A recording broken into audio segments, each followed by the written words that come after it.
Good morning, everyone. Thank you so much for joining us here at Earth and Sky. And those of you joining us online, we always appreciate when you like and subscribe to our channel. Feel free to share this video out if you like it to your friends and family as well. I wanted to talk today with a listener requested topic, which was how do you find happiness within? So often people will talk about how to find happiness, you have to just look within and you find it and it happens and it's amazing. But how do you put action steps to that? How does that happen? It's one thing to hear it and to be aware of the concept, but it can be a lot to try to implement that inside, especially without a step-by-step plan. So I hope today's step-by-step thoughts to go with this can help you to unlock that key to happiness within yourself that you can come to any day of the week through the years to come. The first thing that is an important one with this is to know what happiness means to you.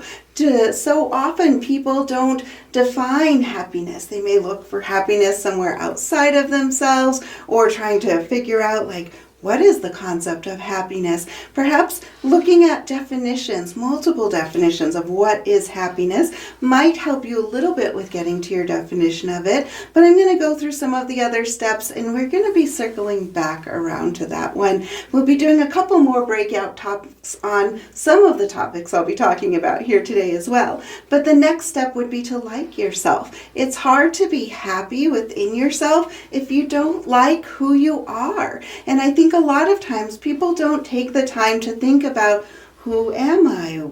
Am I a likable person? Am I a likable person in all of my relationships? Do I like who I am at the end of the day? The way you learn to like yourself is multi-step as well. But learning to recognize what type of person do you want to be and what type of person are you? This really goes in hand with the next step for this, which is to see yourself. Learning how to see yourself, to recognize who you are, is a vital step of being able to like yourself. Because if you're just going through the motions of everyday life, doing what you need to do, interacting with people the way you need to interact with people, and you're not stopping to think about it, to recognize what it is you did, then it's hard to know really who you are. And so often there's this inner critical voice I find within people that will tell us I'm not good enough, or I didn't try hard enough, or I couldn't figure it out, or maybe I'm not as good as that person, or I don't have as much as this or that person has.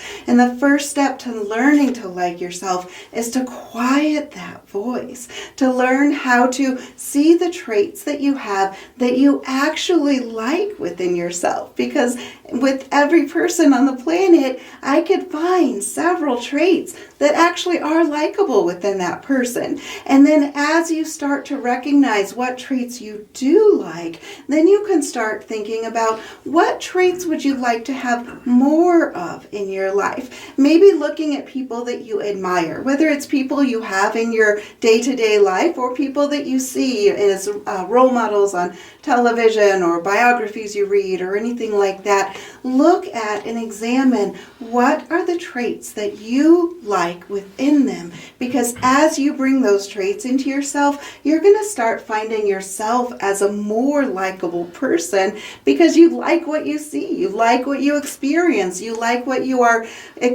showing to the world, you like who you are behaving as. It is so important at the end of the day to be able to get good rest, to be able to look back on your day and think, oh, I did the best I could today. And it doesn't mean you're going to do everything perfect, which is another step of happiness, recognizing that nothing is ever perfection. I think we get this false belief that sometimes we have to be perfect. And if I could only be perfect, I would be very happy and I would understand everything and people would like me. It's not about perfection. It's about doing the best that you can with what you know and always striving to learn more so that you can do better better while being happy with knowing that you're doing the best that you can, and really figuring out what those traits are, seeing yourself. And one of the ways that you can start to really see yourself, to know how to like yourself, is to list out what are the things that you do on a day-to-day basis. What are the emotions that you're experiencing? And then as you list those out, perhaps even noticing, which of those do you like? If you could easily choose every action that you did and every reaction that comes out, which of those things would you like, and which of those things would you wish you did a little bit different, or wish you had worked on a little bit more, or that you wish you had implemented a pause instead of just reacting? Because I find most of the time when people do things that they regret later, it's simply because they didn't insert that pause to think about what it was they were wanting to do and just reacted instead. And so that's one of those things with learning to see yourself. It's so important to not be ruled by our emotions, but to understand our emotions. We are human beings having a human experience, and having emotion is part of that. It's not about trying to suppress it. It's not about trying to ignore emotions that may have come up from trauma experienced previously. It's not about just turning a blind eye and acting like everything is okay when everything is not always okay.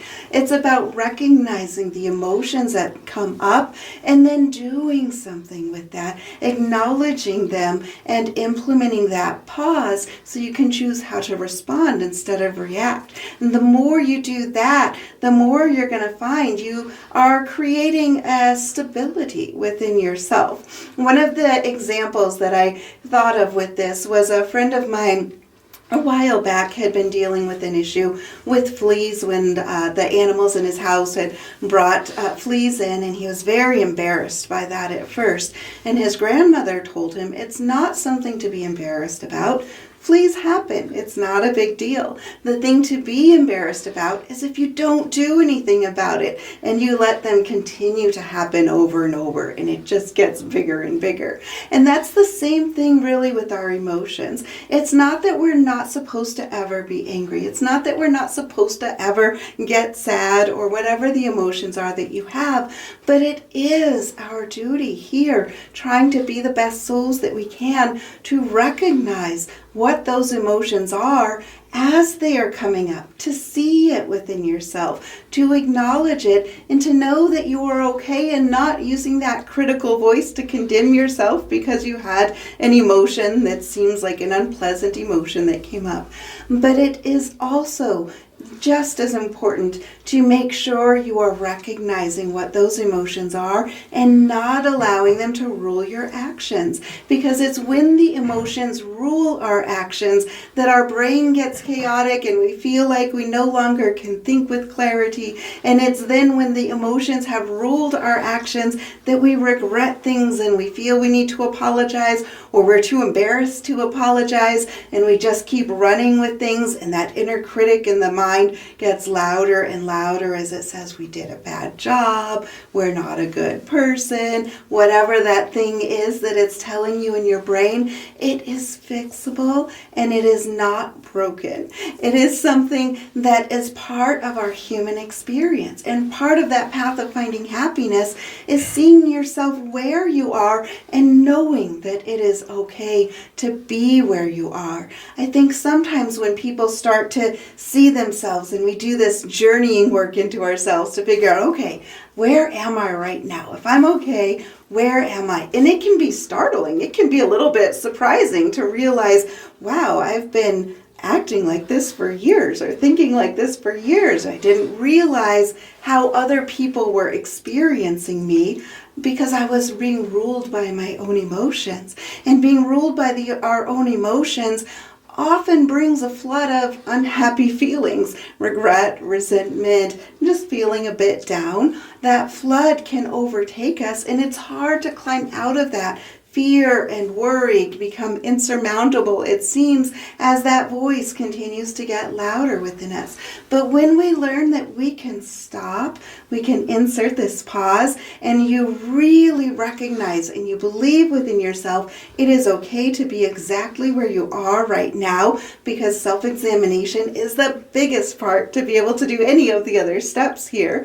And you just do that honest assessment. And you know it's not going to change overnight. It takes time. It takes some practice. Whenever we have certain patterns of behavior that we engage in, often that happens over months and usually actually years. And so it's going to take a little time to start shifting that. It won't take nearly as long as the time that you have been sitting in that energy. And you will start noticing differences that happen immediately, that flow through the rest of your experiences within this life. So learn to see yourself. Start writing lists. How did you react when certain things came up in your life? The good things and the maybe less healthy emotions as well. And start really seeing that and keep that inner critic quieted with it. Know this is a path to being able to love yourself.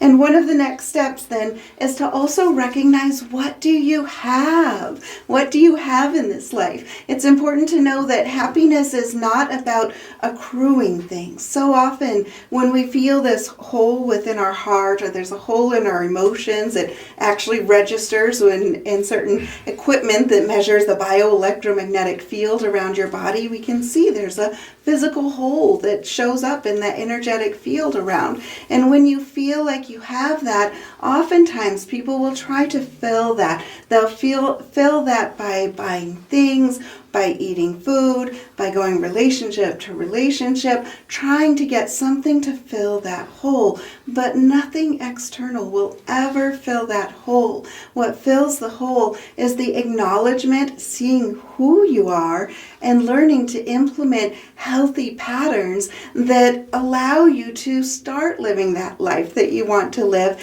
And seeing who you are is okay with where you are, knowing that you're striving to do better and you are already okay where you are, as we are always working on continuing to improve. But really recognizing what you have. So often, even more so it seems in our society today, everything is made disposable. Things don't last when you buy them. Even appliances just last for a few years instead of a few decades. And it's part of that culture that I think we have within our minds of feeling like everything is transient and everything can just be thrown away. And I think we do that with ourselves sometimes too. I think we feel like, if I'm not okay in this situation, I'll just throw the situation away. I'll throw the relationship away and I'll start new over here. Or I feel like these things are bogging me down, so I'll throw those things away and I'll try to bring happiness in by buying something else and filling something else. And I've found a lot of times when I've talked to people about, what were your childhood dreams? Where did you see yourself? What did you want to have when you grew up? What did you want your life to look like? And so often it's the basic needs that everyone around the world has. I want to be safe. I want to have a home. I want to have food. I want to have a family and to be able to have some type of work that I do, when we boil it all down. And most of the people that I talk to, they have a home that they're in. Most of the time they have food. They're not going hungry every day. And they still don't recognize what amazing blessings it is to have whatever the things are that they have. So often people don't even realize how much they have, the rich relationships that are around them that they don't even notice because they're in their phones all the time, or because they're always trying to figure out what is the next thing I need to do, not just having conversation that is meaningful with people around. So learning to recognize what you do have, however long or tall that list is, and learning to recognize that is such an amazing thing, what you do have. Paying attention to that and bringing your appreciation back into it as well. that same excitement of when you get a car and how it feels to have that car, and then a year or 5 years later you feel like it's something that's maybe not as good. 10 years later you're not appreciating it as much anymore. But if it is still getting you around, if it is still meeting those needs, what an amazing and remarkable thing to have. We're no longer in the 1600s where we have to walk everywhere or use a horse or a mule. That in itself is an amazing thing to appreciate within ourselves. Recognize what you do have and stop thinking about what you don't have, because what you focus on is what you attract to yourself. What you focus on is where your happiness is focusing on too. If you feel like you need new shoes or you need a new car or you need a new whatever, first be appreciative of the ones you have. Is it keeping the snow off of your feet with the shoes that you have? Then be grateful that you still have those and the hard work that it took to get whatever it is that you have. Appreciating it. And when you let things go, letting it go with gratitude as well. I know recently I'd been going through a lot of the clothes and needing to get rid of a lot of clothes, and had somebody over to assist me with that process. And through that, each time I found something I was letting go of, I would hold the item in my hands for a couple moments and thank the item for the joy that it brought me, the experiences I had while wearing that item, and then release it with gratitude. When we do that, it brings up a well of gratitude within our own hearts. It triggers the chemicals that happen to get released within our brain, and that automatically increase our happiness level. Simple things like that. When you're doing the dishes after a meal, instead of feeling like, wow, the chores just never seem to get done, instead do that with gratitude that, wow, I was able to have a meal and I can wash this plate, and how beautiful it is that I have this clean dishware. You might look at it for a moment, put it back in the cabinet with gratitude, and you are filling that item with the energy of gratitude that you can taste the next time you eat something on that dish. It is amazing the just little tiny simple things that we can do. And each moment you're thinking of that, whether it's a thing with cleaning the house or whatever it is, cooking, anything like that, every moment that you are looking at it with the eyes of gratitude and feeling joy in whatever appreciation there is of it, that means not only are you filling it with that happiness and the dopamine release that triggers in your brain, but you are also not thinking about what you wish you had or what was wrong with it or how it was burned a little bit or how it didn't taste that great or whatever.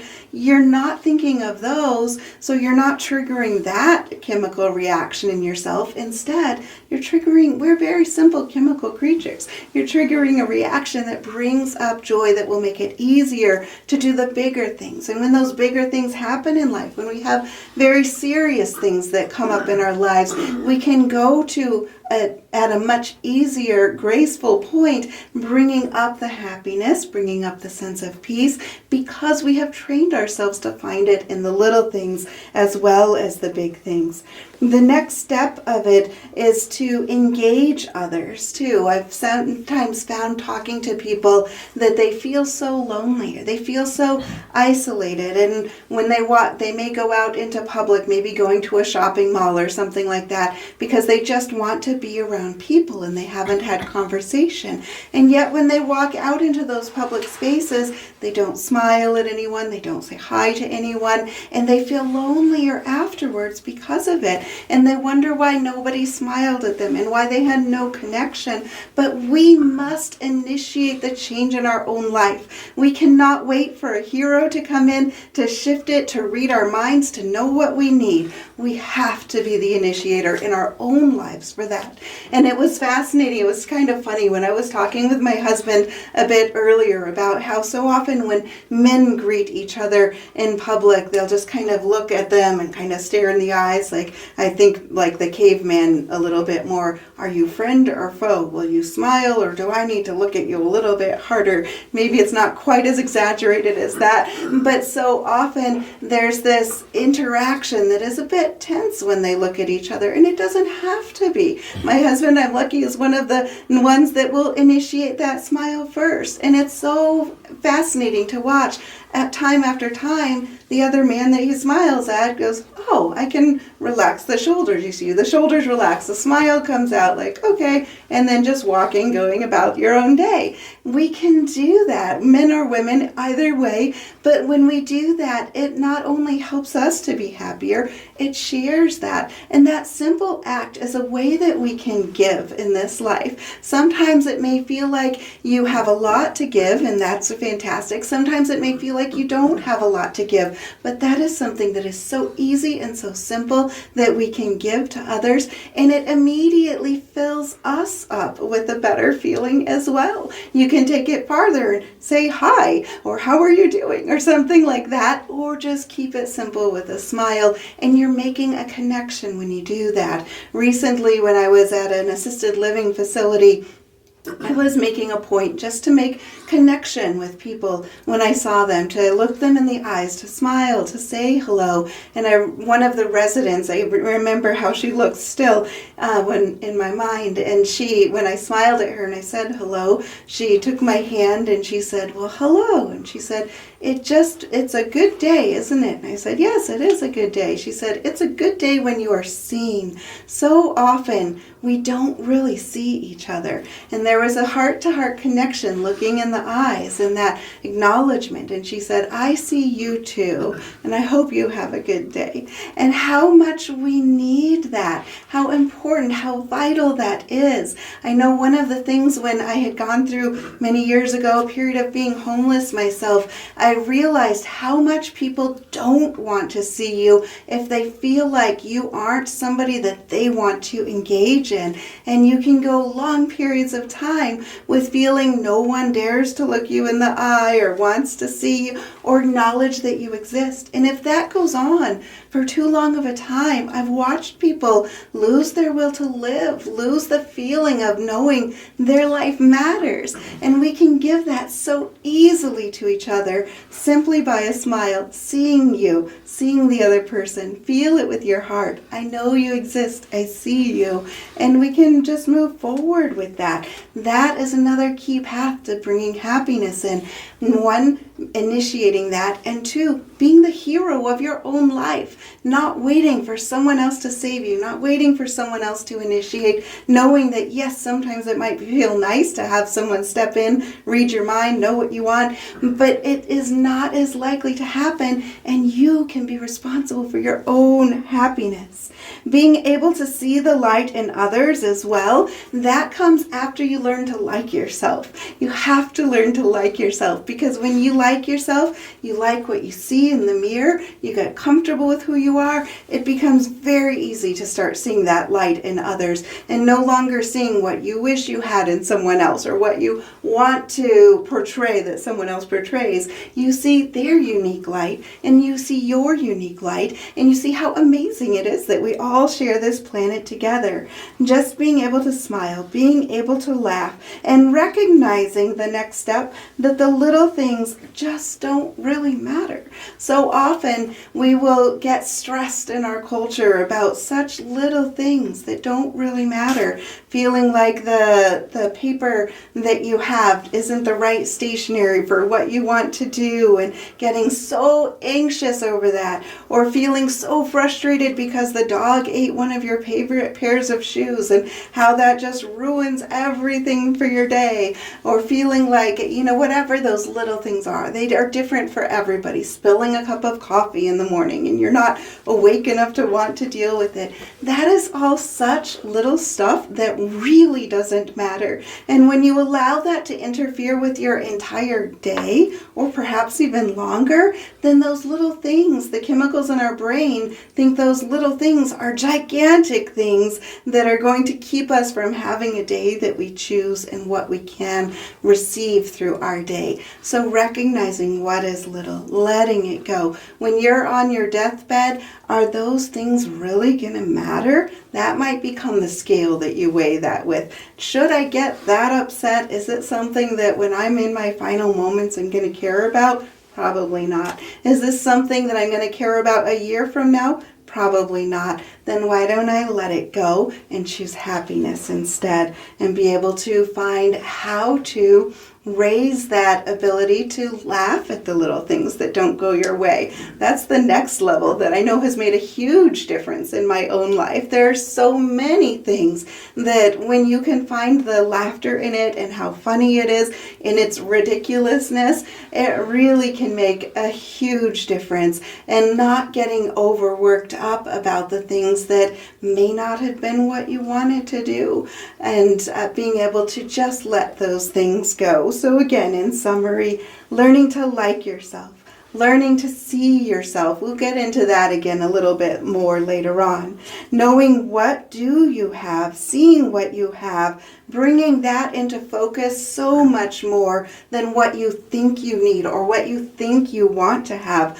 Gratitude for what you have, acknowledgement for what you have, engaging others and knowing that they want to be seen just as much as you want to be seen. All those crazy little thoughts you have in your head, so many other people have that too. Step out of that, step into the fullness of the power and the light that is in you, and you create an energy and an ability to help others with that as well. See that light in others, smile, laugh, recognize that the little stuff really doesn't matter, and just learn to let it go. And utilize all of those things that you get that you feel like you're waiting to have for later on. Those things you buy for decoration that you feel like, don't anybody ever touch this. This is just here to look at.